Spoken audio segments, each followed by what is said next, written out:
Good morning, everyone, and welcome to the virtual breakfast sessions. I'm Larry Sashin, and today we have a fantastic panel compiled here for you. And we're going to be talking about what is driving people to dine in Boston. What are the new trends?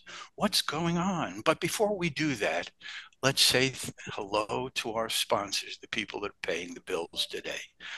First, let's talk about expense reduction analysts. You know, there is gold in those invoices, and all you have to do is call Ed Flanagan over at Expense Reduction Analysts, and he and his money miners will find that gold that is waiting for you there. And Produce Experience, the finest of purveyors of herbs, salads, and tropical produce. If it's important in your restaurant to serve the best, call Produce Experience. Back to our panel. Before we start on this conversation, let's go around the room and introduce ourselves. Kerry, why don't you start? Tell everybody who you are and what you do. Hey, good morning, everybody, and appreciate everybody dialing in. I actually appreciate the folks that agreed to jump on this panel for me today because I know they're all running with scissors. They're incredibly busy, and appreciate them jumping in. My name is Kerry Miller. I'm the Vice President of Operations for the Massachusetts Restaurant Association. I know all you folks in the industry understand that every state's got a restaurant association, and we're here to support and grow the industry. And I'm blessed to have my cohorts here in the panel that I've known for many moons help participate in this conversation. Okay, thank you. Jacqueline. Thank you. I'm Jacqueline Kane. You can call me Jackie if you want. Jacqueline is my byline. I'm a food writer in Boston. I recently, in the beginning of May, took the role of editor at Time Out Boston, which is super cool. It's a local lens from an international global company. So a lot of fun opportunities to cover food, but my heart and love is Boston and City of Boston dining. So very excited for this discussion. Thank you. Michael. Good morning, everybody. Yes, I am Michael Minicello, and I'm the general manager of Time Out Market, which is a food hall. We are a part of the Time Out Global Group that runs Time Out Media as well as Time Out Markets throughout the world. We have 9 markets globally, and I run the operation in Boston. Okay. Hey, say hello, Fred. Good morning. I'm Fred Clashman. I'm the editor and publisher of Total Food Service. I grew up in Newton, Massachusetts, in a world when Pier 4 was the only restaurant in town, and there was a Brigham's in every corner of every suburb. And I'm looking forward to this. Okay. Nicholas, unmute yourself, please, and tell everybody who you are. Hi, how you doing? I'm Chef Nick Callius. I'm the director of food and beverage at the Colonnade Hotel. I've been a chef in the city for well over 20 years. I was a culinary director for the Lions Group over in Rochambeau. I ran Brasserie Joe for the Colonnade for about 13 years as well. So glad to be here. Sorry it took so long to get on. It's okay. It's okay. So, folks, why are we here? We're here to discuss Boston and what is driving the food scene in Boston. I remember back in the 70s and 80s when I used to go there often, and there were 3 places that came to mind. A, the Union Oyster House, because it's been there since God created the earth. Number 2, there was Durgin Park, where you can get a baked potato thrown at you by a waitress. And 3, there was Legal Seafoods, which at that time was some exotic restaurant that was a hard reservation. But today things have changed. Jackie, can you tell us what is the driving force with this evolution in Boston? It's a big question, and we're going to unpack it in a lot of ways today. But I think a big thing about food in Boston is food everywhere. It's like every city, a lot of other cities have diverse food. Boston does too, people are just more interested in finding different foods. Like, I think the world has gotten bigger, but also smaller in some ways with social media and more media in general, food TV. People see food on TV and they want to experience it where they live. And that goes for young and up and coming chefs too. I'm sure Nick can speak to this, all the folks that he's worked with over the years, different aspirations. You know, people are just bringing new ideas to the food scene that social media, internet media, television has sort of made them more aware of. Back in the 80s, Boston was a little more provincial, a little more insular. And we've always had amazing ingredients, the seafood for sure. That's still something that you'll find at, I would say, most every Boston restaurant. You're going to find really good seafood. But there's just more ideas, and people are, the world is a little bit bigger. They don't think, it has to be the way it's always been in Boston. Yes. Nick, the Colonnade was always one of those mainstays of Boston hospitality. Red Auerbach lived there. A lot of famous people used to go to the Colonnade. What is the driving force? What are the changes you see in the hotel dining going on at the Colonnade? Well, the hotel dining in general is, the old cliche of the hotel restaurant, right? You're trying to separate yourself from the hotel, unfortunately, a little bit to be your own standalone. If you look at Brasserie Joe was there for 22 years under Chef Jean Joho from Alsace, France. And everyone knew it was the brasserie connected to the Colonnade. It was actually the Colonnade's restaurant. So, when you look at hotels, they're trying to go a little diverse. The Mandarin's got Gordon Ramsay. They went to Daniel Boulud. Then they went to Ramsay. The W put in Jean Georges. So all these other restaurants and hotels are trying to meet together, but with trying to stay separate. Because the stigma of a hotel restaurant is, your old Marriott and Hilton stays back in the day where you have your club sandwich and you have your burger and you have your roast chicken. So I think now with hotels, we're trying to branch out a little bit to have our own identity. Most hotels, restaurants going to have their own web pages, their own social media marketing, their own everything, just to try to keep it a little separated to draw people in. Listen, Boston's a melting pot of chefs, right? As Jacqueline said, yeah, I know a lot of chefs in the city, and they come from all over the place. They want to come to Boston now. Boston wasn't always the place to come to be the chef, right? We don't have we don't have many celebrity chefs. We have Gordon Ramsay. We see him, maybe twice a year there. But we have the Andy Husbands, the Jose Duartes, the Chris Coombs, the Jason Santos, the Rob Siska. Those are kind of our local celebrity chefs that people now want to come see, which I think makes Boston a great place to be for food and beverage. Okay. So what does the association see, Kerry? Well, look, I think we're blessed of the fact that we not only cover Boston, but we cover the entire state, but specifically to Boston. I think the evolution of the seaport has made probably the largest impact on the dining scene over the course of the last 20 years. If you were here 20 years ago, you had Harpoon and you had the Design Center, and it was a Dust Bowl other than that. And now it's every other day there's a new high rise that goes up. Echelons is down there right now, which is a extremely high-end property, and it brings in a new level of clientele. There's a lot of 20-somethings that are making double incomes that are spending a lot of money. I don't even think they put kitchens in their condos down there because they eat out all the time. And I think that drew a lot of things away from our financial district in Faneuil Hall. I remember the old Faneuil Hall. If you went down there right now where Durgin Park is, it's a little quiet.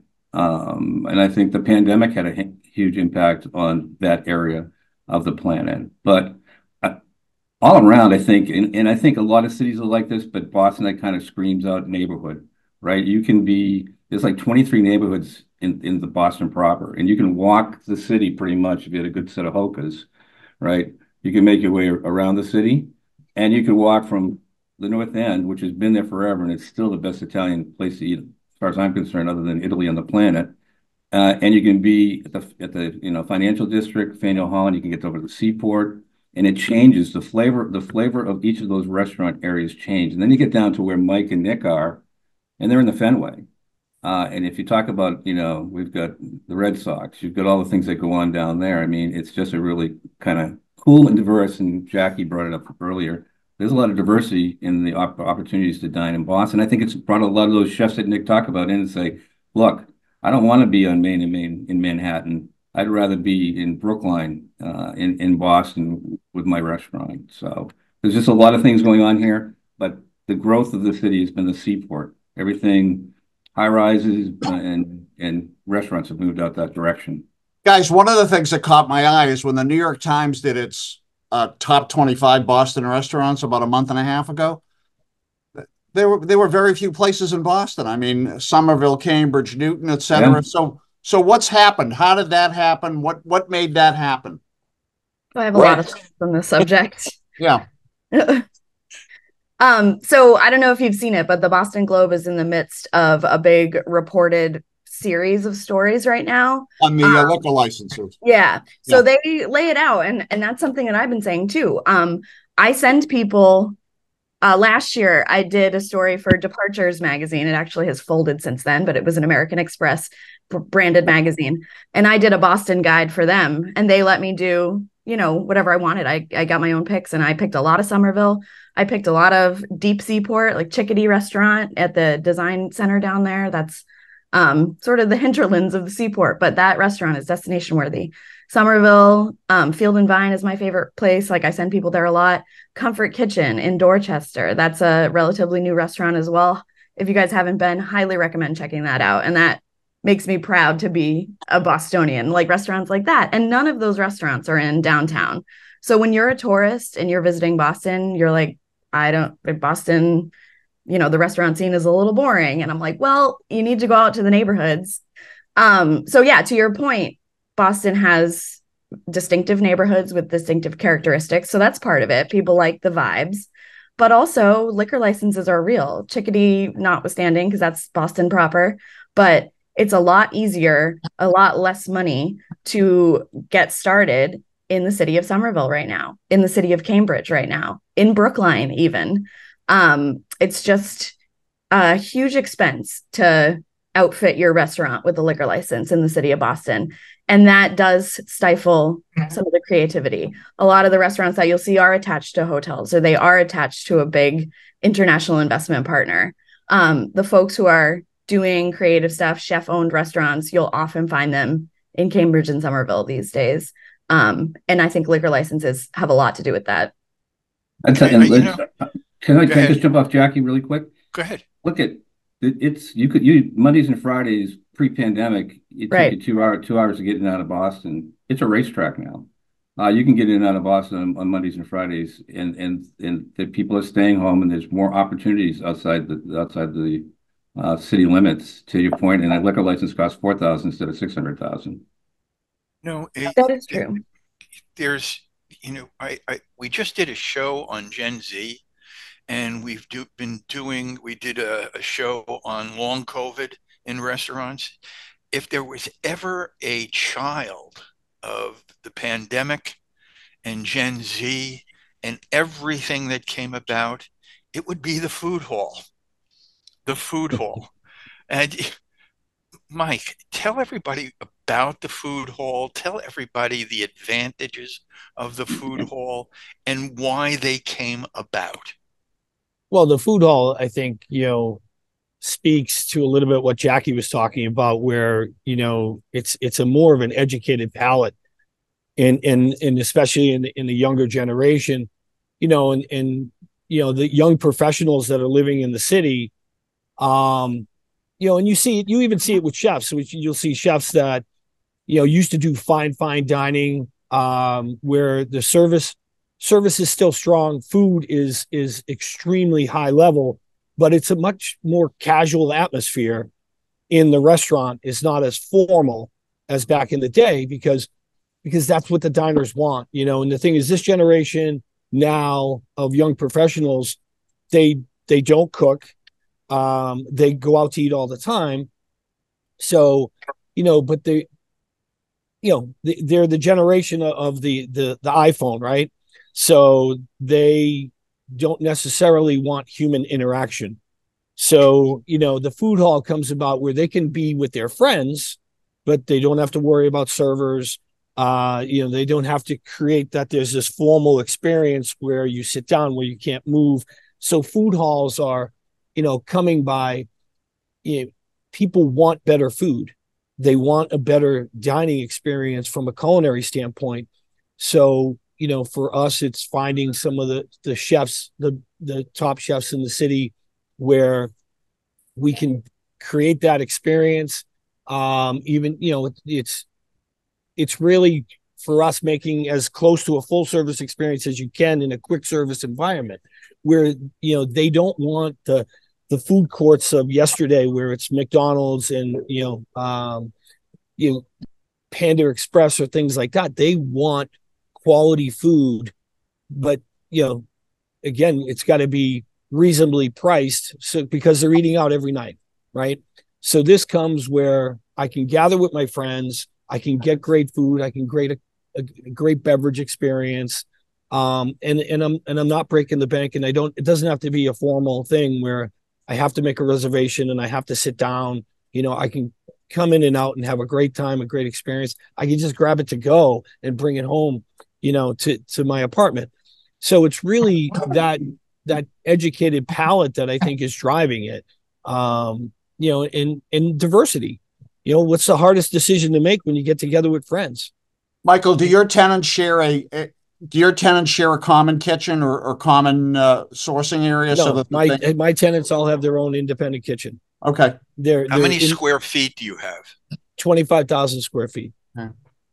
And that's for us to build a food hall. That's the minimum space we would get. Our Lisbon market is a 45,000 square foot space. And it's the largest tourist attraction in Lisbon because you can get, and that's the thing for Time Out. The brand is, we want you to be able to experience the best of the city under one roof. So you can come in and experience all the different types of cuisine that are within Boston, all under our roof. And it's the same, if you go to Lisbon or Dubai or Montreal or Chicago or New York, you're experiencing the cuisine that's offered within that city. Okay, so what demographic is driving the food experience in Boston? Anybody? Well, I think it's everyone we talked about. I think it's the people that are living in the city, but then the people that are living just outside, Somerville, Dorchester, in Brookline, in those areas, because they're living there. They're not commuting anymore. They're all, they're working remotely, so they're living there. So they're dictating, saying, I want this in my neighborhood because I want it to be at my fingertips and accessible. So I think that's the, it's the late 20s, mid 30s. It's the young professionals or even, young families that are just, settling in the suburbs. Not the deep suburbs, but just outside, city limits. Terry, what's the association found in terms of what the mix of the dining public looks like since COVID? Oh gosh, I mean, what week? Here's what I'd say. And Mike was sitting on it. Look, not unlike New York City, Boston's got a great sports and entertainment actionable things in town. Fenway has concerts. Fenway's got baseball. I mean. And Nick and Mike are right next door to Fenway, and I'd say that we get some flow from that. They probably get people that come in and out. We've got the Celtics, we've got the Bruins. I mean, I think that, and then there's this great concerts. We've got a city winery like you guys do. So I think a lot of people are coming in for the experience. I think it's very experiential now, right? I mean. For Mother's Day, we threw the family in the car and we went to the North End because it's not just dinner; it's the experience of getting out and going to Mike's and getting the pastry. I mean, so I think a lot of it's very experiential, but I think that's just not Boston. I think people are going out to the Berkshires to do some experiential dining or some hiking, and they're going to a brewery, and craft brewery was started down in Boston with the Sam Adams gang, right? So. There's always something going on, and I think people are, now that the pandemic's done, Fred, they're more apt to get in their car and go someplace than go to the convenient, the go-to restaurant. They still go to the go-to restaurant, but they say, let's hit the Cape, let's cross the bridge and go to the Cape. Yep. Let's go out and get oysters on the Cape, or let's go to Boston to the North End.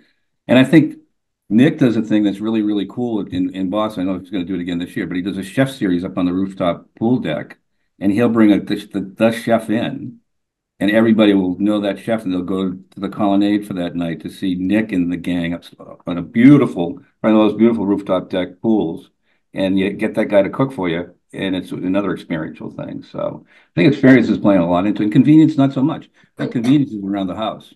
What's in between you and home to get a burger.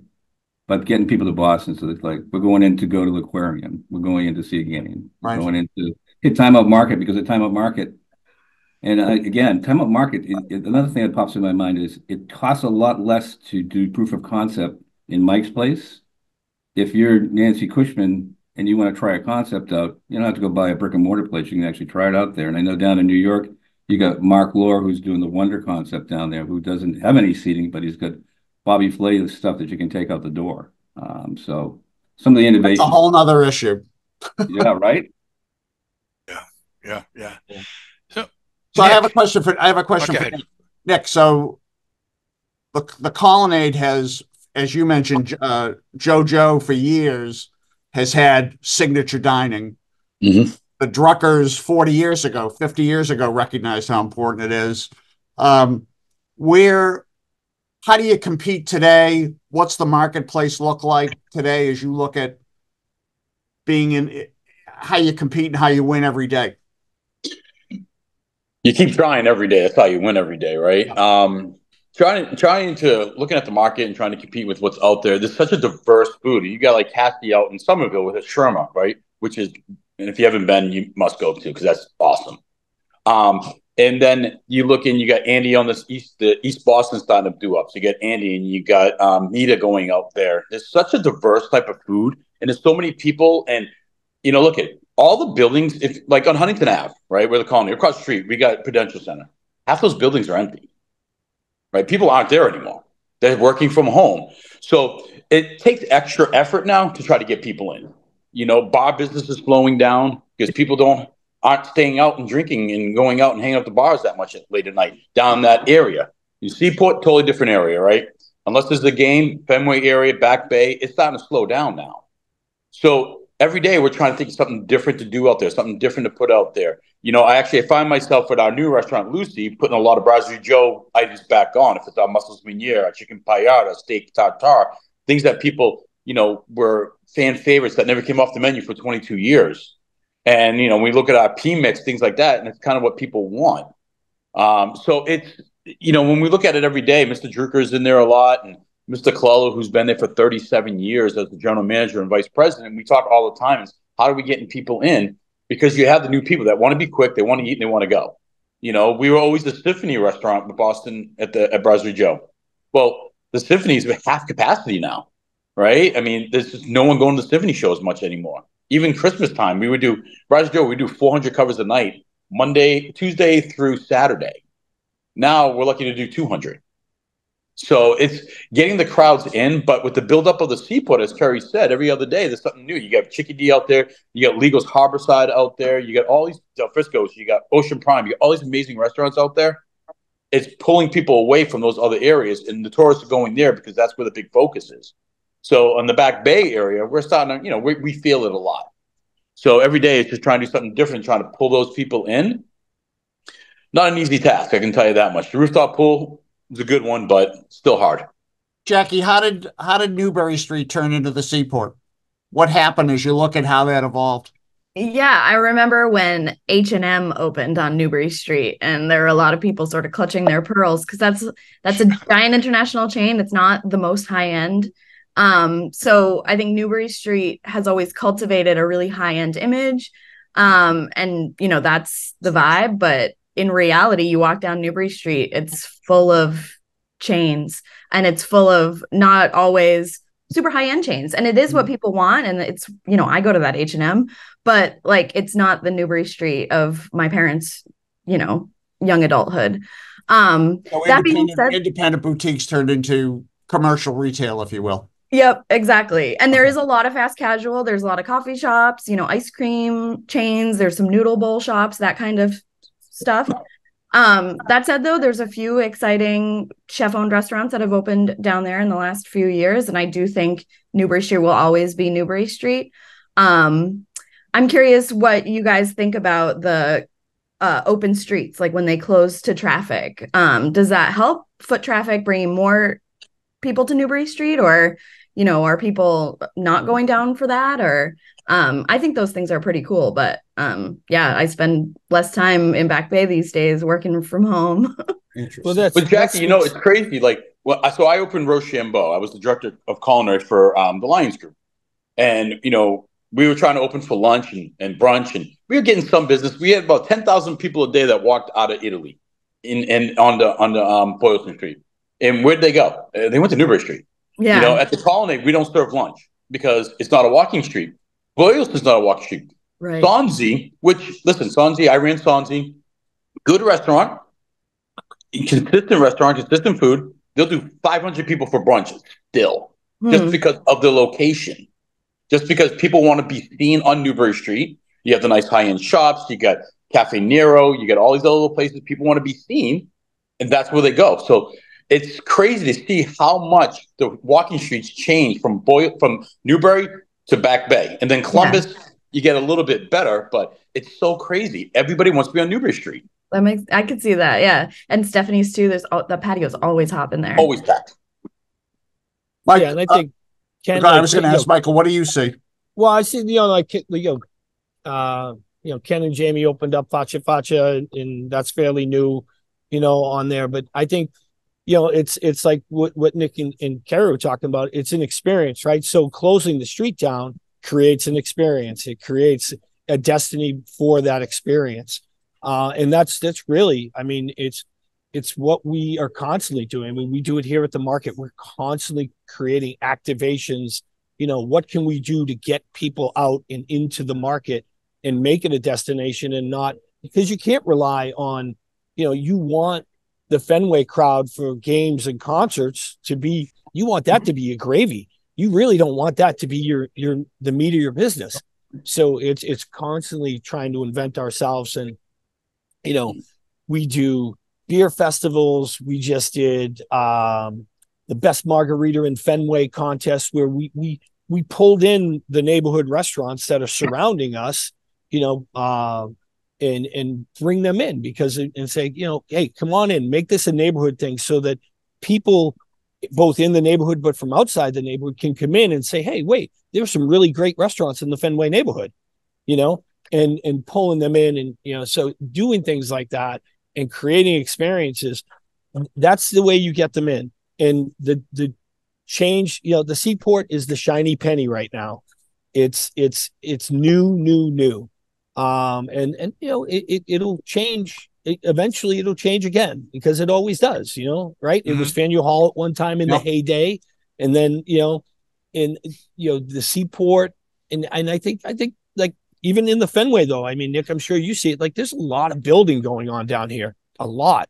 And it's all life sciences, right? So it's life sciences, which is, those people aren't remote because they're labs, but there aren't as many people in the labs. And that's the challenge. Like, there's traffic, but there's not, like, you could fit a lot more people in an entire floor filled with cubicles than you can with a floor filled with labs. So it's a challenge. I see you have two different types of diners. You have the Gen Zs, the young people who don't cook, who eat every day. They got to eat someplace. And then you have the experiential diner, the diner who doesn't want to just eat. They want to be wowed with something. How do you deal with both? Well, that's the great part about being in Boston.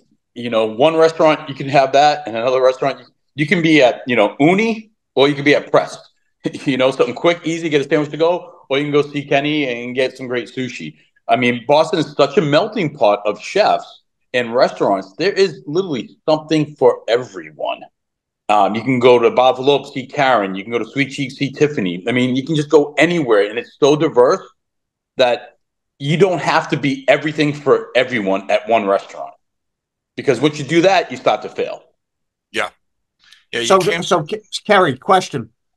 all of this requires infrastructure, it requires people, it requires a reasonable minimum wage. What drives the industry and supports the industry to enable this type of growth in so many different areas? So there's no silver bullet on people. I mean, they're not making any more. Yeah. And the ones that went away, we may have some people that roll back in, but we're really transparent and candid and say that you aren't going to get that pipeline. It's not there. So workforce development, to me, I think is the key piece of it, is taking the people that are there and taking the industry from where it's been. It's kind of a part-time commitment, right? Or I'm doing this till I get there, and giving the people the opportunity to understand that you can, more than any other place on the planet, you can start in the dish room and end up in the boardroom.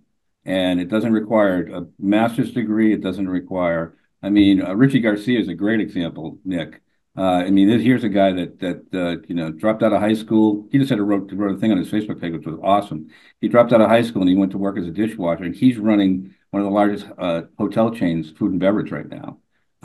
So we've done a bad job in our PR as an industry to teach people that say, look, if you're a kinetic learner, if you want to get your hands dirty, and if you want to work hard, there's an opportunity for you to be, triple figure salary in a short amount of time. You don't have to go to Cornell and then touch everything in a hotel, right? If you're a hotelier, you got to do the front desk. You got to be in housekeeping. You got to do F&B. In restaurants, you can craft your code. There's a lot of people like me, Bob Luz, who's since retired, that are restaurant guys and made it to cruise through the top because of places like Applebee's and 99s and like that. And I'm not promoting the chain restaurant. I'm saying the opportunity.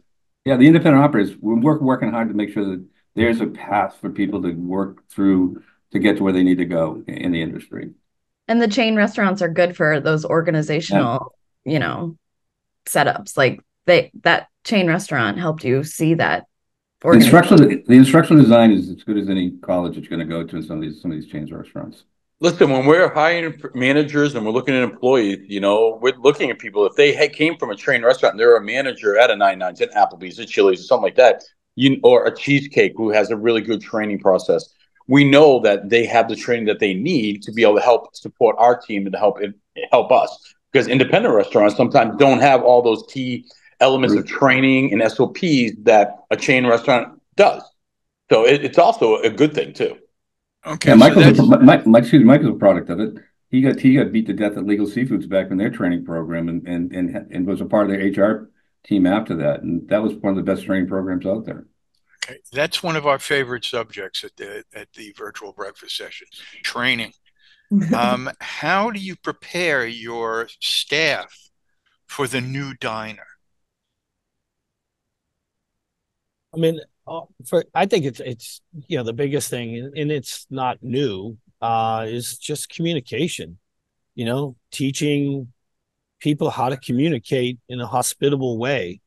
And it gets harder, right? Because we're starting to come into the COVID generation, right? And the COVID generation, everything was on Zoom, everything was this. So it's getting in front of people and teaching that human interaction and how to communicate and just how to have hospitable conversations is really kind of one of the biggest things, at least in my world here, is trying to create that dialogue. Okay. So where do robotics and technology fit going forward? Will Timeout Market be a kiosk-driven, robot-delivered product 10 years from now? Where does this go? I don't see us as being robot-driven, but we are, we just launched a new app that we're heavily promoting, but it's more for table service. So you don't have to get up and go get your food. You can order it from your phone, which people are very comfortable with. You order it from your phone, but a human brings it to you. So it's really, again, as trying to create that level of hospitality and that experience for people, because people come. Listen, I run one of the biggest food halls in the city of Boston. I'm not a food hall guy though. Like on my private time, I want to be waited on. I want to go have someone. I want to go, see a great chef and like Nick and say, hey, make me some amazing food and have someone come and bring it to me with a smile and give me a great cocktail or bottle of wine. And that's what I want to do in my world. But that's I'm an older guy. I'm a different generation, right? So it's really, I don't necessarily see the robotics of it. I mean, you see it in quick service now. All the quick service everywhere you go, it's all just kiosks. And I think that's a labor move more than anything else. I think that's just trying to manage the labor model better, because the margins are small in this business. So it's how do you get around that? The wages are increasing. They want to take away tips. Tips is a huge thing in this business where people even in our world, it helps level the margins a little bit, because the consumer is paying part of that salary. So I don't necessarily, like I said, see it being robot driven, but I think it's going to be a balance of both. Jackie, does that scare you? Like, you do all these funky places in Somerville and Cambridge and Brooklyn. I mean, does that scare you that that's what's ahead? It does a little bit. Like, I remember, and notice how it doesn't exist anymore. I think it was called Spice, and it was in Downtown Crossing, and it was like an investment project that Daniel Boulud was involved in. And it does scare me a little bit, because I don't think that's the answer. Like, yeah, we have a little bit of a gap in wages in this industry. Okay, that's understating it. We have a big problem with wages in this industry, and the gap between front and back of house, and this whole tipped thing that we have, like the culture of tipping, and how it really is the consumer that's sort of stepping up to help close that gap a little bit.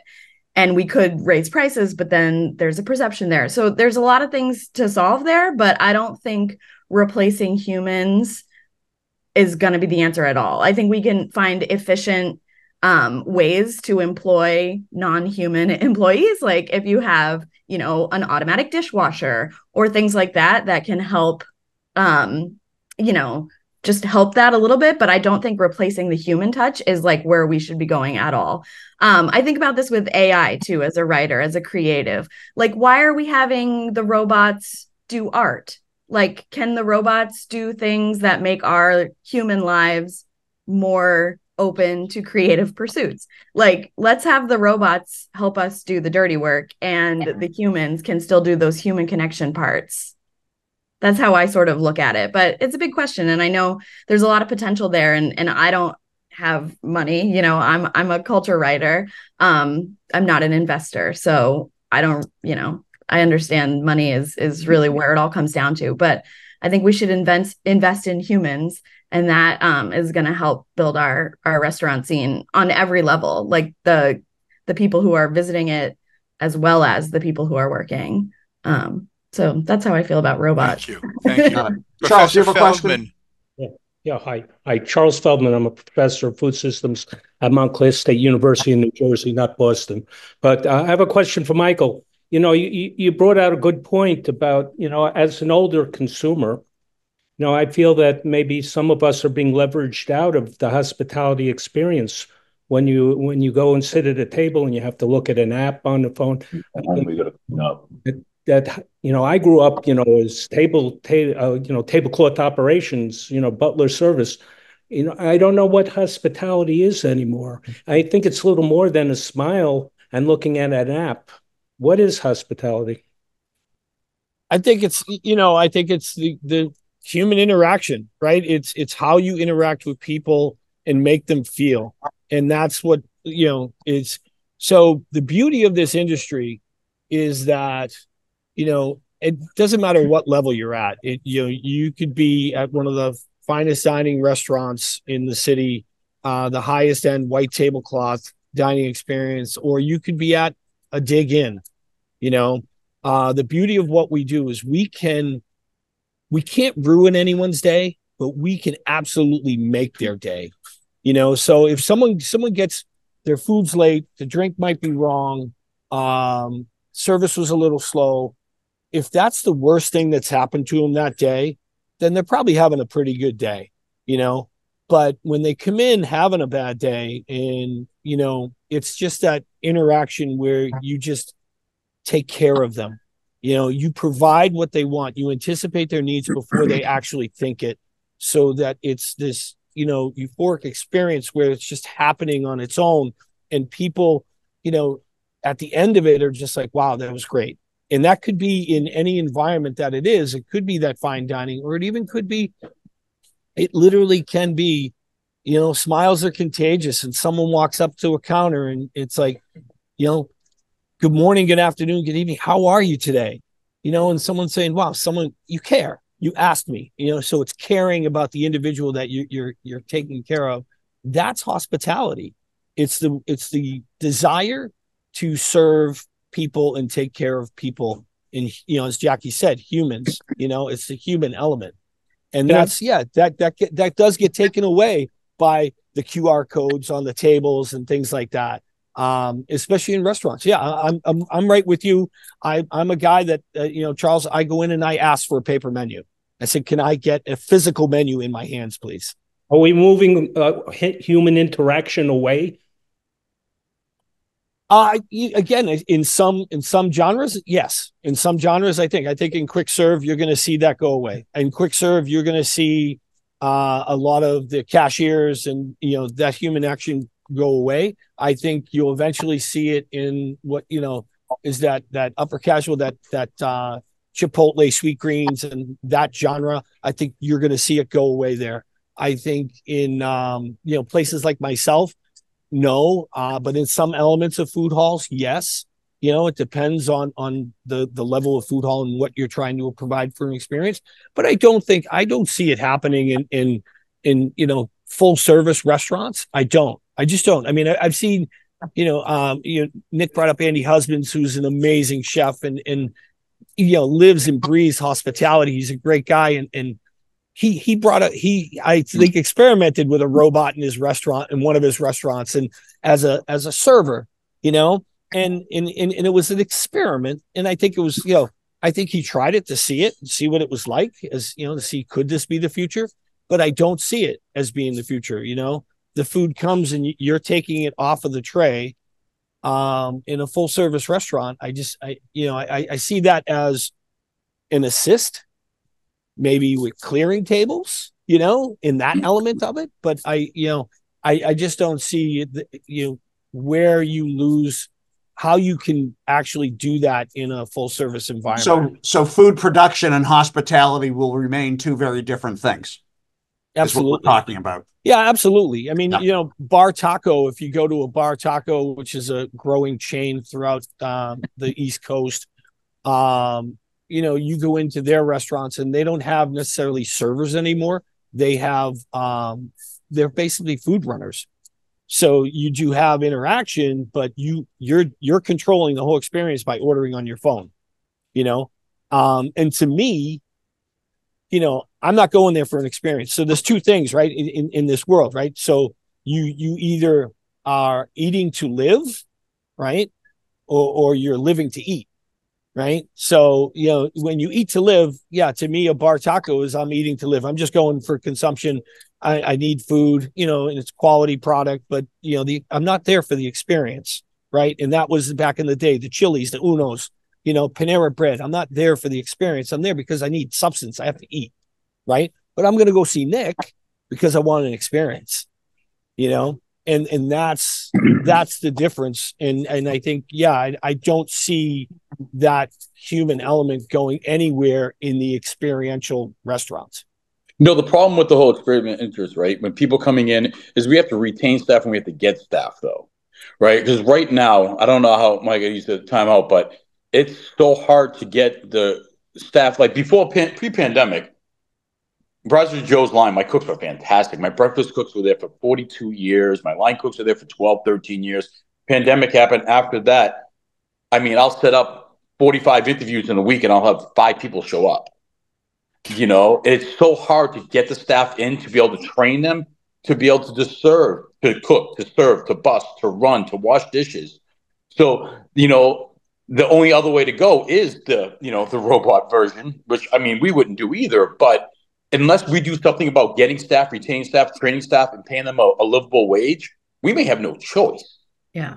I think a lot of people, and you guys know this better than me, I think a lot of people in the industry, when the pandemic happened, they were like, oh, I am dispensable, or this job is dispensable. Like, I'm just going to leave. And we lost a lot. And like, it's a reckoning, but like, is it a reckoning? Like, are we really learning? And I know how hard it is for restaurants, but like, that's reality. Like, the industry needs to win those employees back because they found better things to do with their time. But it's also coached by whether you, regardless of which side you sit, Republican or Democrat, there simply is no flow of immigrant people into the workplace right now. So when that happens, it severely limits what you can do. Yeah. And that's been something that the restaurant industry has relied on. Yeah. Yeah. And I think it's also, I'm an old guy. So, I think it's also generational, Rich Garcia is an amazing guy, great chef. And that's a prime example. He was a dishwasher and he worked hard. He's a Marine, and he worked hard and he had amazing work ethic and drive to do it, and that's the thing where, the education is they see, Bobby Flay on TV and they go, I want to cook. I want to be a cook. I want to be a chef. So they go to, they get into Johnson & Wales or CIA, and then they come out and they say, oh, wait, what? I got to go be a prep cook? Well, what do you mean? Why am I not getting the token? Here I am. Right. And no, you have to earn it. You have to work in this industry. And that's how, the best of the best, they've all done it. That's how they came up. Because it's that type of environment that you have to experience everything in the building to be able to understand the building, and understand the guest and the experience that you're trying to create. Because if you don't experience it yourself, you're never going to be able to provide that for any customer, any guest in anywhere. So Michael's right. Like the Food Network has been One both last good comment. and bad for our field, right? People go and they see it like, oh my God, I want to be Bobby Flay, I want to be Wolfgang Puck, I want to be Ermo, I want to do those things, and they want to get into cooking, and they get out of it, and like, heck, I went to culinary school, I got out and I was a garde manger cook at $8 an hour. You weren't a chef. I mean, I've had people come to interview with me that just graduated culinary school. I want to be a sous chef and I want $65,000 a year. I'm like, you've never cooked before. Like, I mean, that mentality, it's great because it gets people in. It also hurts because it gives people wrong delusions of what this field is. Yeah, I think we've done a disservice to not embracing who was actually running the back of the house in our restaurants. They're not English speaking folks, and they come from different places on the planet, and they're the hardest working people on the planet. And I think by offering up English as a second language and giving them opportunities as far as workforce development, that will be our next generation. And let me tell you something: the Brazilian population up here in Massachusetts is taking over restaurants. They've gone in, they've learned, they've got their feet underneath them, they've got some funding, and they're opening up a bunch of restaurants here. So there's people there. I think that we need to be smarter on how we execute getting those people in leadership roles. Thank you all. And it comes that time of the show where time is our enemy, and we have to start wrapping up. So before we do that, what I want everyone to do is to go around the room and give one little tidbit, something that everybody could remember on their way out and something for them to think about. Kerry, why don't you start? So I'll start with Fred. So Fred, I lived in Auburndale for a good amount of time, and I just want to let you know that Cabot's ice cream is still there. So you've got one thing to hold on to. Love it. Okay. Nick. Listen, for me, this whole thing's been great. Thank you for inviting me, but embrace your staff. Embrace them, train them, motivate them, develop them, and then we'll have the future of cooks. And, the young generation is our future sous chefs. So embrace them, show them. They may not know it. One of my lead banquet cook was my dishwasher 10 years ago. I saw him cut fruit once. I'm like, you'll never wash dish again. Mm-hmm. And, and that's kind of how we have to live it and how we have to grow our own team. Thank you. Mike. Yeah, I think kind of just to go off of that, definitely embrace your people, but show them the power of hospitality. Show them, that because when you do something wonderful for someone and you create a great experience for someone, you also are doing it for yourself. Because when you do kind acts, or when you create an experience, that also creates an experience for yourself. And if you're just living a good positive life and doing those things, then it just pays dividends so many different ways. So really embrace your people and teach them the power of hospitality. Thank you. Jackie. I'm going to say, remember that we are so lucky to have amazing restaurants in Boston. And as fans of them, we have a role to support them. So I like to go out. I do, a fun job to help people see what's going on in Boston. But, to Nick's point, lunch service is hard to do when no one shows up for lunch. It's hard to keep your bar past open till 10 p.m. if no one's in the bar. So I'm going to keep that in mind and keep going out. Okay. Fred. Amazing. First of all, thank you, everybody. I think an amazing restaurant tradition dating back to the Anthony Athanases of the world, dating back to the Brighams of the world, et cetera, and an even more exciting future in terms of what you guys have done to create the next generation. Congrats. Okay. Well, I just want to thank everyone for coming this morning, both the panel and the audience. I think we've had a different kind of experience with spotlighting a city as opposed to a topic. And the topic and the city are both a wonderful place and something that we should all think about going to again. So we'll be back in 2 weeks. But before we go, I just want to thank our sponsors once again. Expense reduction analysts, if you want to find that gold that's hiding in your invoices, call Ed Flanagan and Expense Reduction Experience. They will find that cash that you have and didn't know. And Produce Experience, for the finest in herbs, salads, and tropical produce, call Produce Experience. So once again, we'll be back in 2 weeks, and we hope to see everybody here. But until then, we only have two things left to say. Everyone, stay positive, test negative, and we'll see you in 2 weeks. Have a good one. Happy summertime. Thanks, Have everybody. a good day, y'all. Thank you all. Thanks, everybody.